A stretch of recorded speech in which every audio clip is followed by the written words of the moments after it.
হয়েছে। তাছাড়া সিন্ধু এত দেরি হতো না। না গো না, ও কথা বলো না। সিন্ধুর আমাদের কোনো বিপদ হতে পারে না। সিন্ধুর আমাদের কোনো বিপদ হতে পারে না। দেখো, নিশ্চয়ই সিন্ধু আমাদের জল এনে খাওয়াবে।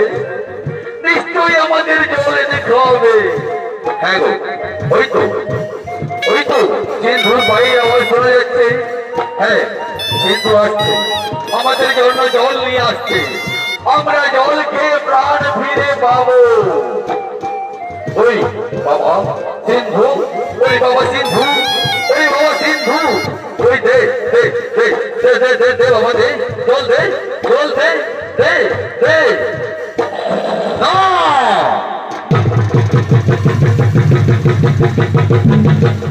কি কে আপনি? কে আপনি? পরিচয় দিন, কে আপনি? সিন্ধু তো আমাদের এইভাবে কোনোদিন জল খাওয়ায়নি। তবে কে আপনি? পরিচয় দিবেন না? আমি আপনার অভিশাপ দেব। ওগো মুনিবর, ওগো মুনিবর, আমি রাজা দশরথ। ও সেই অযোধ্যার রাজা দশরথ, আপনি এসেছে, আপনি এসেছে। হে রাজন, আমাদের সিন্ধু আমাদেরকে এই বৃক্ষ তলে বসিয়ে আমাদেরকে জল খাওয়ার জন্য নদীতে গমন করেছে। আমাদের সিন্ধুর সাথে কি আপনার কোথাও দেখা হয়েছিল? বলুন বলুন রাজন, আমাদের সিন্ধুর সাথে কি দেখা হয়েছিল? হে মুনিবর, হে মুনিবর, আমি মহাপাপী।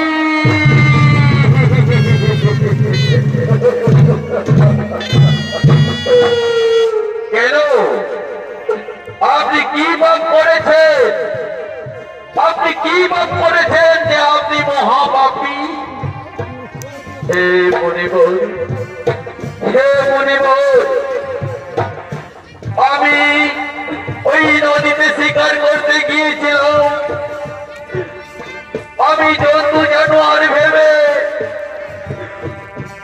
আপনার সিন্ধুকে আমি সপ্তমে দিবান মেরে হত্যা করেছি।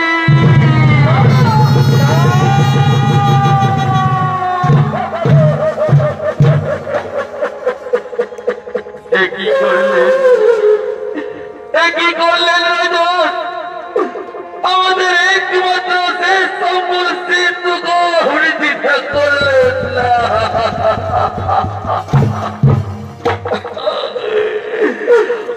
আপনি মহাপাপী,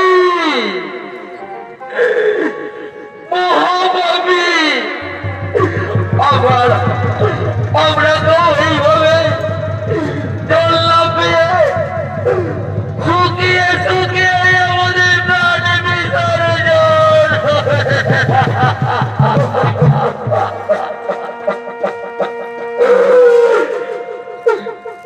আপনাকে অভিশাপ দেব, অভিশাপ দিচ্ছি।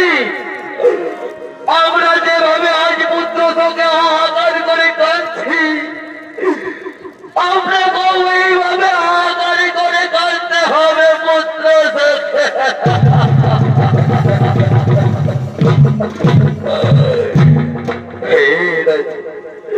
হে মুনিবর, হে মুনিবর, আপনারই অভিশাপ না হয়ে আমি আশীর্বাদ ভেবে গ্রহণ করে দিলাম। কিন্তু আমার যে কোনো পুত্র সন্তান নেই। আমি যে পুত্রটা, আমি আটকুড়া রাজা দশরথ।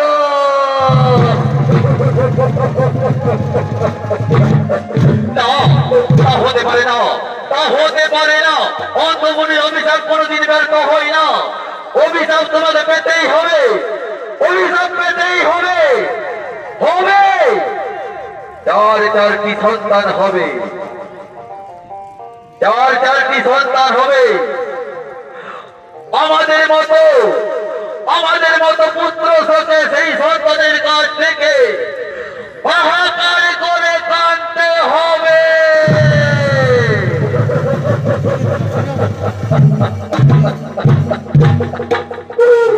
হে রাজন, হে রাজন, কোথায় আমাদের সিন্ধুকে হত্যা করেছ, একবার আমাদেরকে নিয়ে চলো।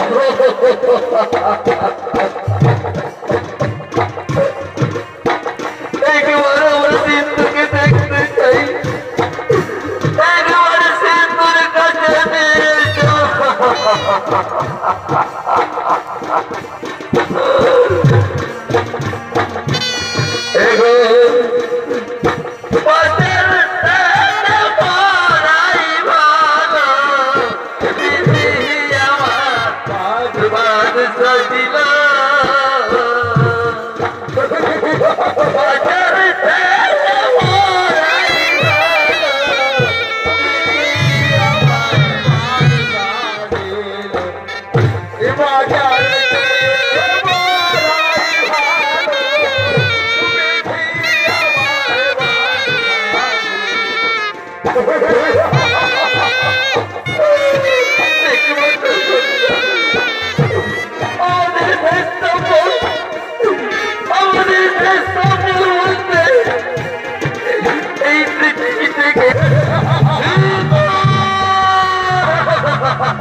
তুই আমাদের একমাত্র নয়নের মণি।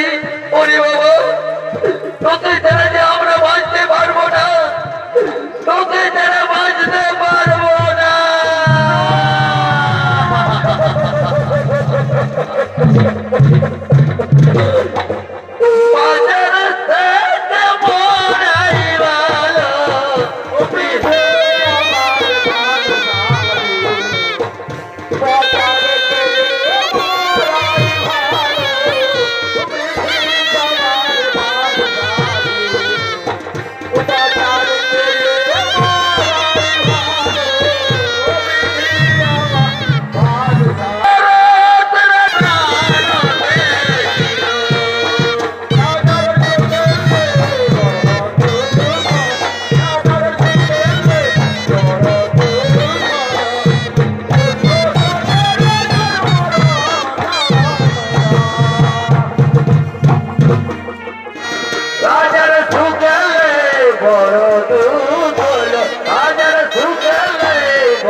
মন্ত্রী সেনাপতিগণ, আমার অনেক বয়স হয়ে গেছে, তাই আমার রাজকার্য পরিচালনা করা আমার পক্ষে সম্ভব হচ্ছে।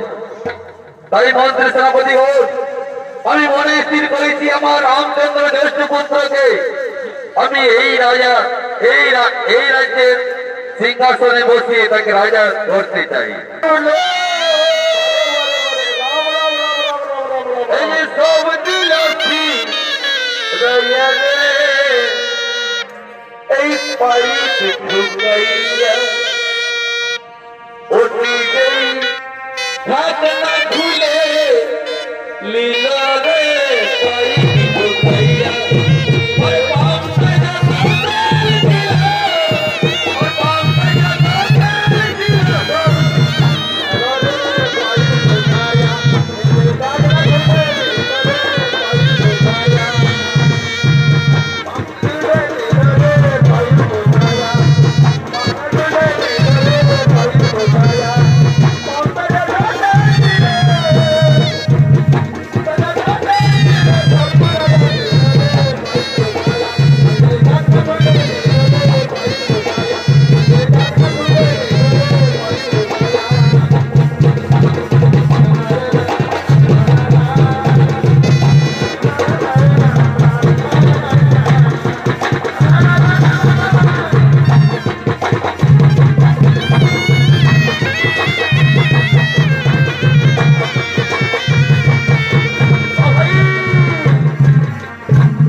কি বলছে গো? এ বাবা, তোমাদের কোন মিটিং হচ্ছে না? তো বলি আপনি কি দিন এসেছি কেন?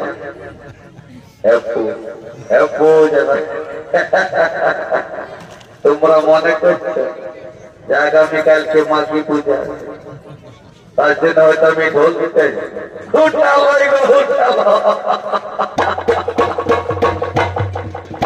বলে বকুড়া কি বলে ঘরে আছো না নাই? সকাল হয়ে গেল যে তোমাদের ঘুমে ভাঙছে না? হ্যাঁ বাবা, তোমরা তো তখন থেকে দেখছি গুজুর ফুসুর গল্প করছো। তো কি ব্যাপার তোমাদের, কোন ঝামেলা হয় না? দেখতে এসেছি তো বলি শুনো, আমি কি জিনিস জানো? বলবে তো তোমরা ভেরি সিক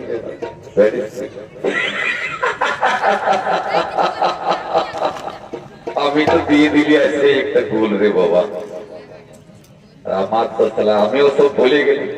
আমি তো দিলি এদিকে কাকি খুঁড়িটা করে দিলি বলি বুঝে না, আর কাকা খুঁড়ে রাখবো বলে দিলি ভেরি সিক।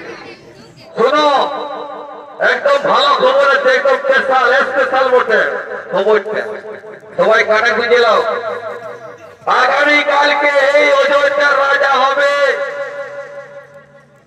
দশরথের জ্যেষ্ঠ পুত্র রামচন্দ্র। তো সবাই হুড়ুকা লাগায় ওই রাজপ্রাসাদের দিকে আগাই যাবে। একদম সকাল সকাল বিশাল বড় একটা আয়োজনের ব্যবস্থা করেছে, মনে হচ্ছে খাসি ভাটি সবজি মনে হয় ভালো মন্দ খাবার আছে। তো সবাই হাত ধুয়ে যাবে, হ্যাঁ না? যাবো আগামী কালকে রাজপ্রাসাদে সবাই উপস্থিত থাকবে।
অত ব্যস্ত ব্যস্ত কেন রে মন্থরা?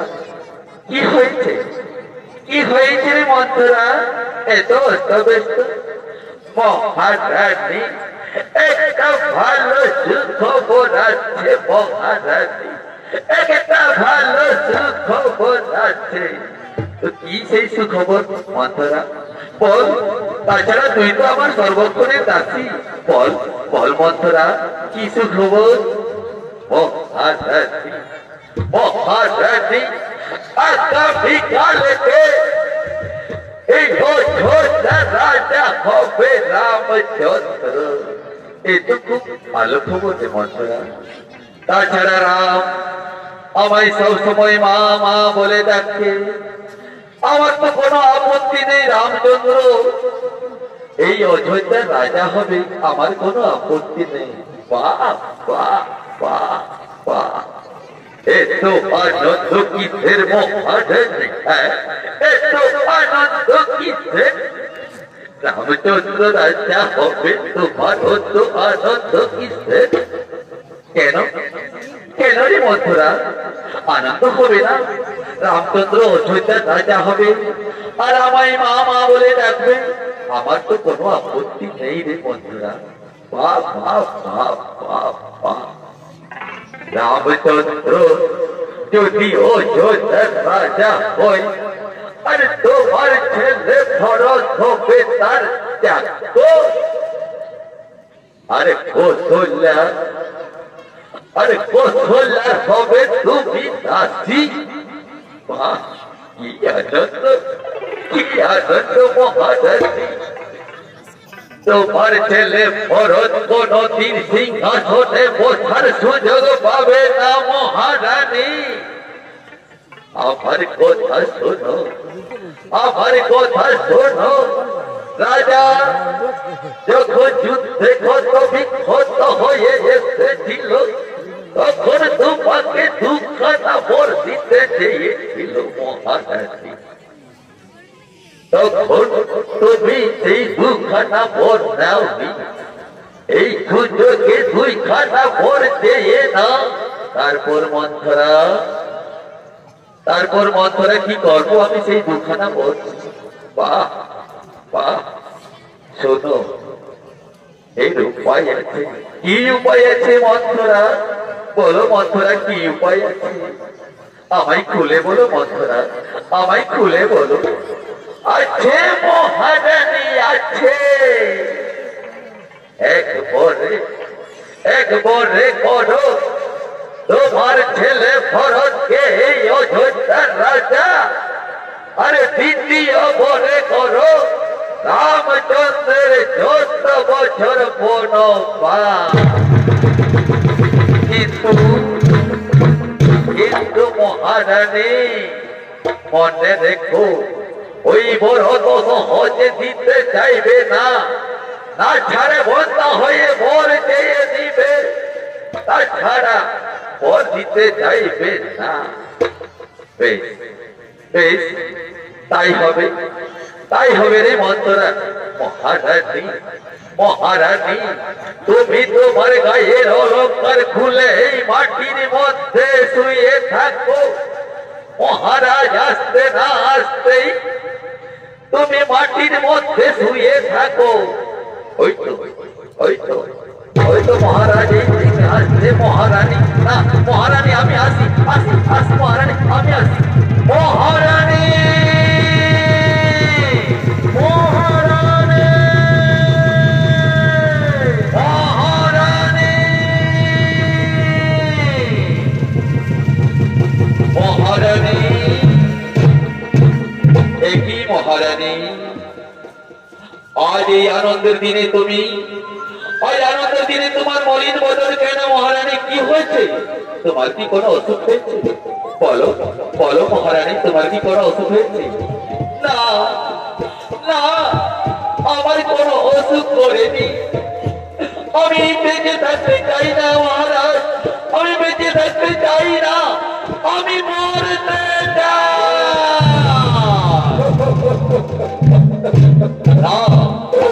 না মহারানী, আমি থাকতে তোমায় মরতে দেব না। তাছাড়া তুমি তো সবই জানো আমি অন্য মহারানীর চেয়ে তোমায় বলো কত ভালোবাসি, বলো তোমায় কত ভালোবাসি। তাছাড়া আমি তোমায় মরতে দেবো কেন? বলো তোমার কি হয়েছে? এই আনন্দের দিনে তোমার কি হয়েছে বলো। আজ আনন্দের দিনে তোমার মলিন বদন, তোমার চোখে জল কেন? কিসের জন্য? মহারাজ ভেবে দেখো পূর্বেরই কথা, যখন যুদ্ধে ক্ষত বিক্ষত হয়ে এসেছিলে তখন একমাত্র আমি সেবা শুশ্রূষা করে ভালো করেছি।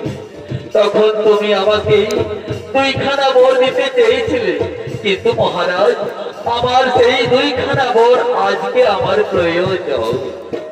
বেশ বেশ, বলো বলো মহারানী, আজকে এই খুশির দিনে, এই আনন্দের দিনে যা চাইবে আমি তাই দেব।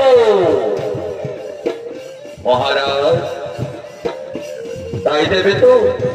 ছেলের নামে শপথ করে বলো আমি যা চাইব তাই দেবে। হ্যাঁ, আমি ছেলের নামে শপথ করে বলছি আজ এই আনন্দের দিনে আমার কাছে যা চাইবে আমি তাই দেব। ওগো ওগো মহারাজ, আমি দুইখানা বর চাই। এক বরে চাই আমার ছেলে ভরত হবে অযোধ্যার রাজা, আর দ্বিতীয় বর চাই রামচন্দ্র হবে 14 বছর বনবাস।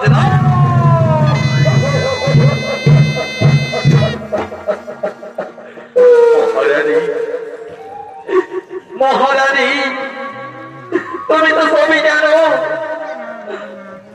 আমি তোমার ছেলে ভরতকে না হয়ে এই অযোধ্যা রাজা করলাম, কিন্তু আমি যে রাম দিনে কিছুতেই বাঁচতে পারবো না মহারানী।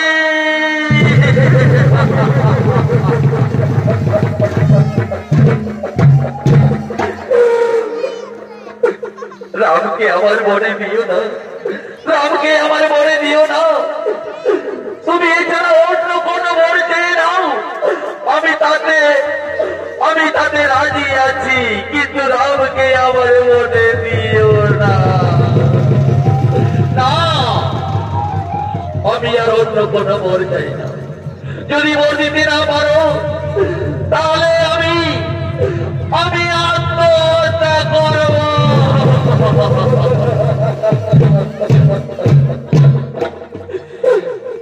হাই ভগবান, হাই ভগবান, এই কথা শোনার আগে আমার মৃত্যু হলো না কেন?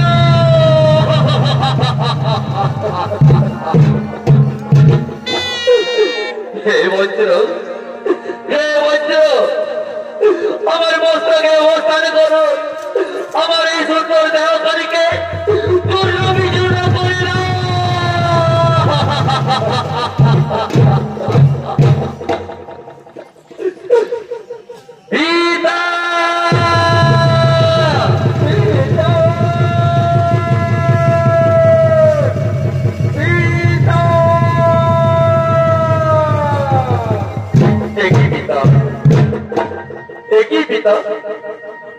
সিংহাসন ছেড়ে মাটির মধ্যে কেন পিতা? ওগো পিতা, কথা বলো, কথা বলো পিতা। না ওগো মা, তুমি তো সবই জানো মা, আমাদের পিতা সিংহাসন ছেড়ে মাটির মধ্যে কেন? মা, মা গো, বলো মা, আমাদের পিতার কি হয়েছে? ওরে পুত্র, ওরে পুত্র, তোদের পিতা আমার অঙ্গীকারে আবদ্ধ, তাই সিংহাসন ছেড়ে এই মাটির মধ্যে। কি অঙ্গীকার মা? বলো মা, সেই অঙ্গীকার কি? বলো মা, বলো তাড়াতাড়ি বলো মা। ওরে পুত্র, তোমার জুতো ছাপা করে দেব। ওরে পুত্র, তোদের পিতা যুদ্ধে ক্ষত বিক্ষত হয়ে ফিরে এসেছিল, তখন একমাত্র সেবা শুশ্রূষা আমি করি। তখন আমাকে দুইখানা বর দিতে চেয়েছিল, কিন্তু আমি আজ সেই দুইখানা বর চেয়ে নিতেই তোদের পিতা সিংহাসন ছেড়ে মাটির মধ্যে। কি বর মা? বাবু, সেই দুইখানা বরের নাম বলো মা। ওরে পুত্র, এক বরে আমি চেয়েছি আমার ছেলে ভরত হবে এই অযোধ্যা রাজা, আর দ্বিতীয়বার চেয়েছি তোর হবে 14 বছর বনবাস। মাগো এই সামান্য কথা মাগো আমি জানি না মা, কোনদিন আমি এই সুযোগ পাইনি মা। আজ পিতৃ সত্য পরিবারে আমি কোনদিন সুযোগ পাইনি মা। চলো মা আমাদের সাজিয়ে দিবে চলো। আমি 14 বছর বনবাসে যাব মা, আমি 14 বছর বনবাসে যাব। এই সুবর্ণ সুযোগ আমি হারাতে চাই না মা। চলো মা চলো, আমাদেরকে সাজিয়ে দিবে চলো। আমরা এক্ষুনি 14 বছর বনবাসে যাব মা। চলো মা চলো। তোকে ছাড়া যে আমি কিছুতেই বাঁচতে পারবো না, আমি কিছুতেই যে বাঁচতে পারবো না রে মা।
আমরা এই চিত্রকূট পর্বতে এসে উপস্থিত হয়েছি, আমরা এখানেই অবস্থান করব। সীতা, আমরা এখানে কুটির নির্মাণ করে এখানেই অবস্থান করব। হ্যাঁ গো, হ্যাঁ প্রভু, আমরা এখানেই কুটির নির্মাণ করে আমরা এইখানেই অবস্থান করব। আর চিত্রকূট পর্বতে কুটির নির্মাণ করে রাম লক্ষ্মণ সীতা অবস্থান করলেন। আর এইদিকে দাদার খোঁজে ভরত শত্রুঘ্ন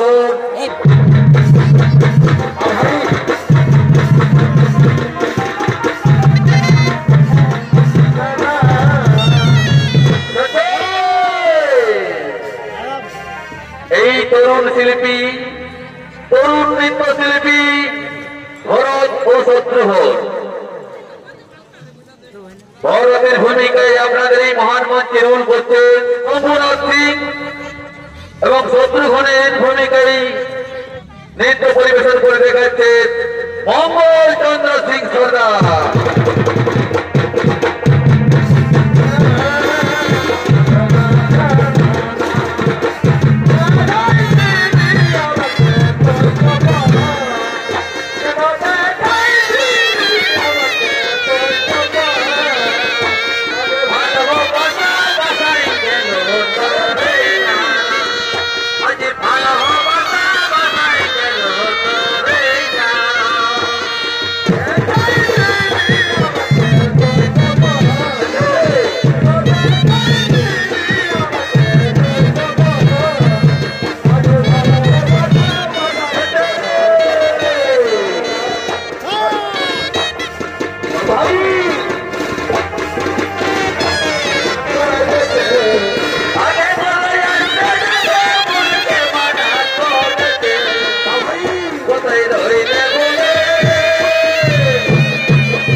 দাদা, আমাদের প্রণাম গ্রহণ করো দাদা, আমাদের প্রণাম গ্রহণ করো। ওরে ভাই ভরত, ওর ভাই ও বাড়ির খবর সব ঠিক আছে তো?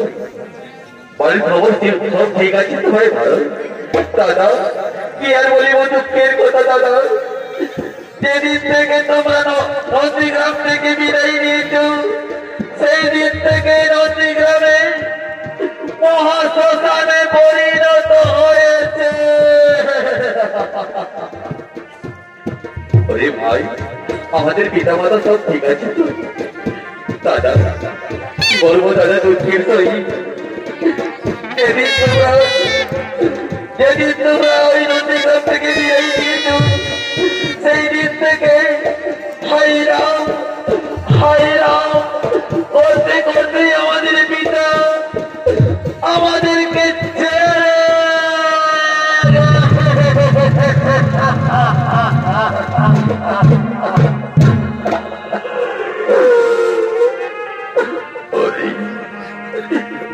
ওরে প্রাণের ভাই বলো, ওরে শত্রু কি কথা তোরা শোনালি রে? আজ আমাদের পিতা আমাদেরকে ছেড়ে আজ স্বর্গে চলে গেছে।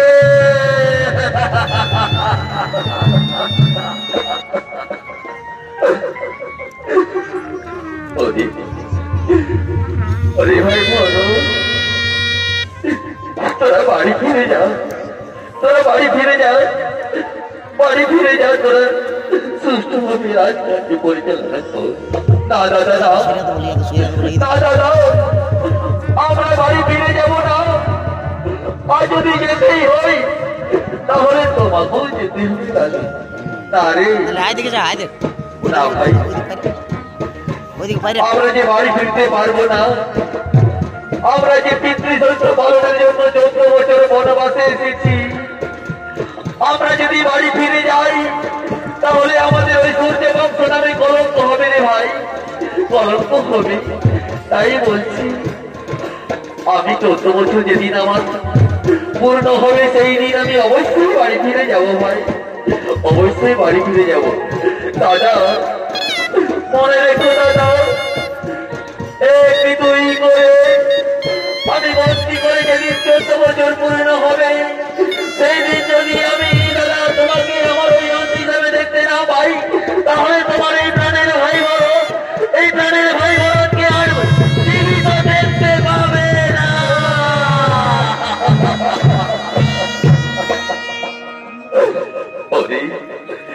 ওঠ ভাই ভরত, আমি সবই বুঝতে পারছি ভাই, আমি যে পিতৃশস্য পালনের জন্য 14 বছর বনবাসে এসেছি, আমি যদি বাড়ি ফিরে যাই তাহলে আমাদের ওই সূর্য বংশ নামে কলঙ্ক হবে ভাই। তাই বলছি 14 বছর যেদিন পূর্ণ হবে সেই দিন আমি অবশ্যই বাড়ি ফিরে যাবো। দাদা যখন তুমি বাড়ি ফিরতে পারবে না তাহলে তোমার ওই দুই পাদুকা দাও আমি মস্তক করে আমি নিয়ে যাই, আর আমি এক দুই করে গন্তি করবো, আমি ওই পাদুকাকে সিংহাসনে বসিয়ে আমি রাজকার্য পরিচালনা করবো দাদা। আর আমি এক দুই করে গন্তি করে যেদিন 14 বছর পূর্ণ হবে সেই দিন দাদা আমি যদি না দেখতে পাই তাহলে পৃথিবী এমন কোনো শক্তি নেই যে এই ভরতকে বাঁচিয়ে রাখতে পারবে। ওরে ভাই ঠিক আছে, আমি পাদুকা দিয়ে দিচ্ছি। এই ভরত, এই সেই আমার পাদুকা, এই পাদুকা দিয়ে গিয়ে তুই রাজকার্য পরিচালনা কর ভাই, বাড়ি ফিরে যাও, যাও ভাই, বাড়ি ফিরে যাও, বাড়ি ফিরে যাও। ঠিক আছে দাদা, আমরা অপেক্ষায় থাকলাম দাদা, অপেক্ষায় থাকলাম।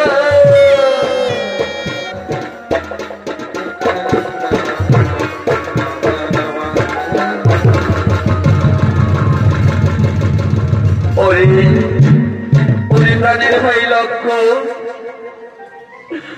আমাদেরকে তো আমাদের পিতা একবারে ছেড়ে স্বর্গে চলে গেছেন, কিন্তু আমাদের তো আত্মার শান্তির জন্য আমাদের ক্রিয়াকর্ম করতে হবে ভাই। হ্যাঁ দাদা, তাই তো আমরা একটু ক্রিয়াকর্ম করতে হবে, কিন্তু আমরা কিভাবে করবো দাদা? আমাদের সঙ্গে তো কিছু নেই। আচ্ছা সীতা, তুমি এইখানে অবস্থান করো, আমাদের পিতার আত্মার শান্তির জন্য আমরা কিন্তু ক্রিয়াকর্ম করতে হবে। আমরা তাই ওই নগরী নগরী গিয়ে ভিক্ষে সংগ্রহ করে আমাদের পিতার ক্রিয়াকর্ম সম্পন্ন করব। ততক্ষণ পর্যন্ত তুমি এই আশ্রমে অবস্থান করো। হে প্রভু, হে প্রভু, আমি ততক্ষণ পর্যন্ত এই আশ্রমে অবস্থান করব।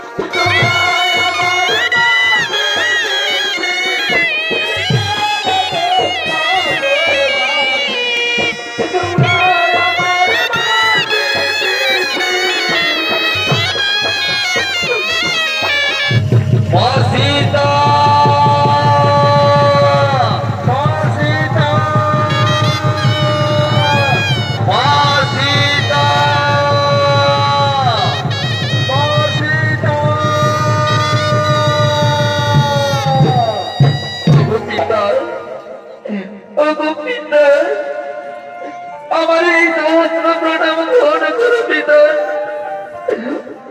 ওগো পিতা, মা সীতা, মা সীতা, আমার পুত্ররা, আমার কোন সন্তানেই আমাকে এখনো পর্যন্ত পিণ্ড দান করে নাই।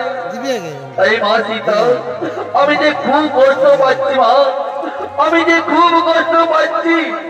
আমি স্বর্গের দ্বার আমার জন্য বন্ধ হয়েছে, আমি যেতে পারছি না মা, আমার খুব কষ্ট হচ্ছে মা। তুমি আমাকে পিণ্ডের ব্যবস্থা করো মা, পিণ্ডের ব্যবস্থা করো। ওগো পিতা, আপনার ওই সন্তানেরা ওই গ্রামে গ্রামে বিক্রি করতে গেছে, তারা ফিরে এলেই আমরা পিণ্ডদানের ব্যবস্থা করবো পিতা। ততক্ষণ পর্যন্ত এইখানে অবস্থান করুন। না মা, না না, আমি যে আর সহ্য করতে পারছি না, আমার খুব বিলম্ব হয়ে যাচ্ছে মা, আমি খুব কষ্ট পাচ্ছি মা, আমি খুব কষ্ট পাচ্ছি। আমায় তাড়াতাড়ি পিণ্ডের ব্যবস্থা করো। আপনি ওগো পিতা, আপনি ধৈর্য ধরুন, আপনার সন্তানেরা ফিরে এলেই আমি পিণ্ডদানের ব্যবস্থা করবো। ততক্ষণ পর্যন্ত আপনি এইখানে অবস্থা করুন। না মা, না, মা সীতা, তুমি আমাকে বলির পিণ্ড দান করো। আমি যে খুব কষ্ট পাচ্ছি মা, তাছাড়া স্বর্গে যেতে পারছি না, আমি যে আর স্থির থাকতে পারছি না, খুব আমার কষ্ট হচ্ছে মা। ওরে ফাল্গুনদী, ওরে শিমুল বৃক্ষ, ও মাতা তুলসী বট বৃক্ষ, তোমরা সবাই আমার প্রভুর কাছে এই বার্তা দিও যে আমি আমার শ্বশুরকে পিণ্ডদান করছি। সাক্ষী থাকো ফাল্গুনদী, সাক্ষী থাকো তুলসী, সাক্ষী থাকো ফাল্গুনদী, সাক্ষী থাকো তুলসী, সাক্ষী থাকো বট শিমুল, শ্বশুরকে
করে যেটুকু ভিক্ষে সংগ্রহ করেছি, এই নাও সীতা, এতেই আমরা আমাদের পিতার আত্মার শান্তির কামনার জন্য সম্পন্ন করবো। তাই পিণ্ডদানের ব্যবস্থা করো সীতা, পিণ্ডদানের ব্যবস্থা করো। ওগো প্রভু, ওগো প্রভু। যেই না আপনারা চলে গেলেন, আমি আমাদের পিতা আমার কাছে এসে বললেন, মা সীতা, আমার সন্তানেরা আমাকে পিণ্ডের ব্যবস্থা করে নি, তাই আমি খুব কষ্ট পাচ্ছি মা সীতা, আমি খুব কষ্ট পাচ্ছি। কিন্তু আমি অনেক মিনতি করেছি, কিন্তু কিছুতেই আমাদের পিতা শুনলেন না। আমি বললাম, ওগো পিতা অপেক্ষা করুন, কিন্তু কিছুতেই আমার কোনো কথাই শুনলেন না। আমি বলের পিণ্ড দিয়ে পিতাকে স্বর্গে পাঠিয়েছি গো প্রভু।